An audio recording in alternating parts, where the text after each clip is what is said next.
friends.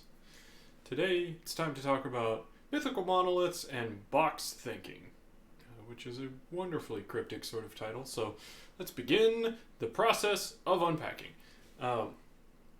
So I wanted to just highlight the fact that we very often think in terms of big categories or boxes that we can put things in, and then believe that those categories are monolithic. That if I know this thing, if I know enough information to sort of diagnose some experience as belonging to some category, then I know all kinds of things, because all things that belong to a given category are the same. That's a really bad idea. So what I'd like to talk about is sort of how this comes about. What are the uses for categories? Because it's not a completely terrible idea to sort of have boxes to put things into.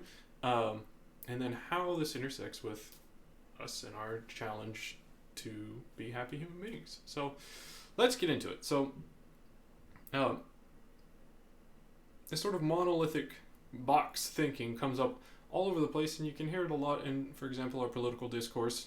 If you're interacting with somebody who doesn't want some change to happen, you'll very often hear sort of, oh, well, where does it stop? Or what's the bright line? Or what, as if simply pointing out that there will be challenging cases to any given rule that's proposed is a reason not to enact that rule. For example, oh, we can't have this reform because certain situations might be difficult, right? I lost my train of thought there. Certain situations might be difficult. Well, yes, because categorization is a process that we undertake to try to simplify the world that we're experiencing and reduce the cognitive load. Because if we can just push around a couple of boxes, right, we can find a way to then using a small amount of information, figure out how to respond to the world as it is out there in all of its glorious complexity, then that just allows us to spend fewer of our scarce cognitive resources just dealing with the events of life and, get on to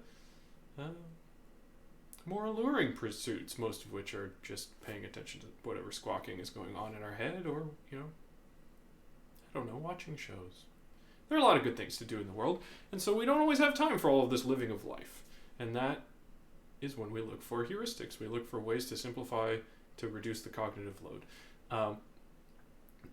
But because that's a thing that we do, that means that we are using our limited powers to divvy up all of the possible experiences. And we're creating artificial delineation, where in reality most things exist on very nice, continuous, smooth gradients. There aren't very clear defining lines between things, which means there are always intermediate cases. And to point out, hey, where's the bright line? Where's the, how do we know when to, is just pointing out the deficiency of human beings in erecting categories. It's not actually pointing out any sort of important, significant fact about the world. And it's not a reason to refrain from action, the fact that we can't find a bright line. The correct response to, well, when do we stop, is when it starts being a problem. Because we as human beings actually have the faculties to cope with the information demands being placed on us by the world. That's why we evolved these giant brains that consume a tremendous amount of our resources. But for most of us, the bulk of the cognition that's actually going on isn't grappling with the world, isn't sort of taking in information from the world, figuring out how to best use that information to serve our well-being. It is spent sort of repeating mimetic narratives that have become ensconced in our brain over the course of our lifetime. And so most of us are carrying this tremendous mimetic load, and that's going to make us very, very eager to find heuristics that will allow us to handle the messy business of dealing with life so that we can get back to listening to the voices in our head tell us how much we suck, usually, basically, or how much those people over there suck, or how much things are frightening, or any number of things. So as we are practicing to be happy human beings, a tremendous obstacle that can arise is just coming to grips with the fact that we actually don't know nearly as much as we think we know about most situations, and we have to, in order to deal with them constructively, pay very close attention, because a tremendous opportunity for suffering in our lives is when we think we know what box something goes into and we discover that we don't. And really, if you think about it for a while, of course we don't. If I was a company and I was going to hire somebody as an analyst, right, and I said, like, here's all the data I've collected about my customers and my business and our processes and our, competitors and our suppliers, all of this stuff, right? We have all of these streams of data, and then you, my prospective hire, said to me, I can make you a model that allows me to tell you exactly how your business is going to go with only one piece of information. You don't get hired. That's a ridiculous claim, that a single piece of information can give you everything you need to know about the outcome of a very complex situation. That's just, in a business context or in a scientific context, we would know that that's an absurd proposition. We would immediately discount that. But so many of us are working that way in our lives, in our personal lives, or as we interact with others in society. If I know one fact about you, I know everything that I need to know about how I relate to you. I'll find myself sometimes sitting on the bus and trying to understand young people, because I'm old now. And, I'll see somebody dressed a certain way and just watch this process unfold in my mind, where here's this person and they wear a certain sort of pants. And therefore, here come all of these associations getting loaded up and just getting stuffed into the representation of this person in my mind. They're getting turned into just some box, right? And it takes a lot of discipline to sit there and go, I don't know any of that.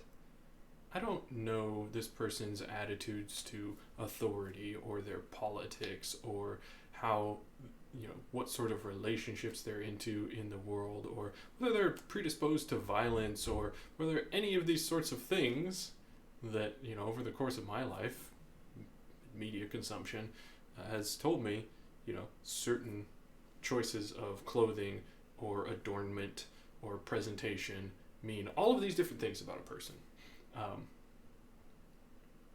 And I don't know any of those things. But if I'm not paying very close attention, I'll believe I know those things. Absolutely. And one of the things that comes up again and again and again in the practice of being a happy human being is that simply knowing about a bias or knowing about a way that the mind works that's suboptimal is not enough to exempt yourself from it. It takes continuous, steady application of effort to change that process within your mind and replace it with a more productive process. And so with this sort of thinking in boxes, for most of us, we've been trained to do this our whole life. It serves a genuine purpose, although one that doesn't take care of our well-being, in reducing the cognitive load of engaging with the world. If you think entirely in terms of categories, then you can understand the world poorly very fast. And that's sort of the threshold that a lot of folks are operating on. The belief that I understand what's going on, it's an unfounded belief, but once I've got there, then I don't have to pay attention anymore, right?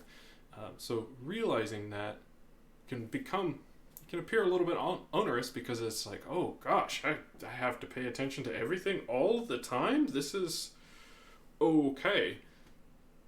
Gonna be a challenge. Yeah, I'm not sure I'm up to that, but what you discover quickly is that when you pay attention to the world, a lot of opportunities for unfortunate events simply go away, because you were paying attention and knew that you didn't know things, and so you didn't make assumptions that lead you to come into conflict with other people. And you don't really have a lot of resources left over to listen to a bunch of silly narratives that aren't serving your well-being anyway. So actually, it turns out to be kind of a big win to increase the load of engaging with the world. And what you discover consistently is you have the resources to meet those demands. That paying attention to the world well enough to take in all of the information that's available about the very complex phenomenon that you're looking at is a very gratifying experience. And it's something that's well within your capabilities as a human being, and it actually serves your well-being tremendously. So, the upshot to all of this is learn to be skeptical of monoliths. If you think all of such and such is the same, that should be a red flag in your mind. Oh, hey, wait a minute.